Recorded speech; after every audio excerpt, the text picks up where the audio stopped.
দ্বিতীয় মেয়াদে মার্কিন মসনদে বসে সংবিধান লঙ্ঘনে ব্যস্ত প্রেসিডেন্ট ডোনাল্ড ট্রাম্প ক্ষমতার অপব্যবহার করে একের পর এক নির্বাহী আদেশে স্বাক্ষর করে সমালোচনার সঙ্গে ফাঁসলেন আইনি জটিলতায়ও। মার্কিন সময় সোমবার রাতে শপথ নিয়ে জন্মসূত্রে নাগরিক আইন বাতিলের জন্য নির্বাহী আদেশে সই করেন তিনি। এতে খেপেছে ডেমোক্রেট শিবির সহ দেশটিতে বাস করা 10 লাখ অভিবাসী। প্রেসিডেন্ট ট্রাম্পের কার্যক্রম সংবিধানের গুরুতর লঙ্ঘন মনে করে ডেমোক্রেট শিবির। এমনকি প্রেসিডেন্ট হিসেবে সাধারণের নাগরিক অধিকার কেড়ে নেয়ার সুযোগ তার নেই বলেও উল্লেখ করেন তিনি। এতে নির্বাহী আদেশটি চ্যালেঞ্জ করেছে ডেমোক্রেট সমর্থিত 22টি অঙ্গরাজ্য সহ ডিস্ট্রিক্ট অফ কলম্বিয়া ও স্যান ফ্রান্সিসকো কর্তৃপক্ষ।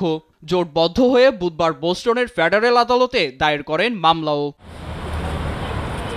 একই অভিযোগে মামলা করেন আমেরিকান সিভিল লিবার্টিজ ইউনিয়ন, অভিবাসী সংস্থা সহ এক অন্তঃসত্ত্বা নারীও। সবকটি মামলা হয় ম্যাসাচুসেটস অঙ্গরাজ্যের বোস্টন ফেডারেল আদালত ও নিউ হ্যাম্পশায়ারে। এ নিয়ে ট্রাম্প প্রশাসনকে স্পষ্ট হুঁশিয়ারি দেন রাজ্যের আইন প্রণেতারা। নিউ জার্সির অ্যাটর্নি জেনারেল ম্যাথিউ প্লাটকিন জানান, সাধারণ ও তাদের সাংবিধানিক অধিকার রক্ষায় পিছপা হবেন না তারা, কারণ মার্কিন সংবিধানের 14তম আইন অনুযায়ী এখানে জন্ম নেয়া প্রতিটি শিশুই দেশের নাগরিক হিসেবে গণ্য হবে। অ্যাটর্নি জেনারেল অ্যান্ড্রু জয় কাম্পবেল জানান, মার্কিন মুলুকে প্রতি বছর গড়ে জন্ম নেয় 1.5 লাখ শিশু, যারা ট্রাম্পের বেপরোয়া সিদ্ধান্তের কারণে মার্কিন নাগরিকত্ব থেকে বঞ্চিত হতে চলেছে। কিন্তু সংবিধানকে কাটছাঁট করার ক্ষমতা প্রেসিডেন্টের নেই বলে মন্তব্য করেন তিনি।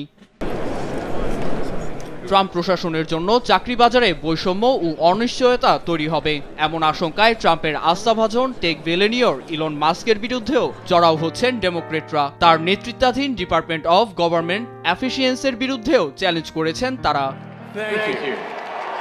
নীরব দাস, নিউজ ডেস্ক, দেশ টিভি।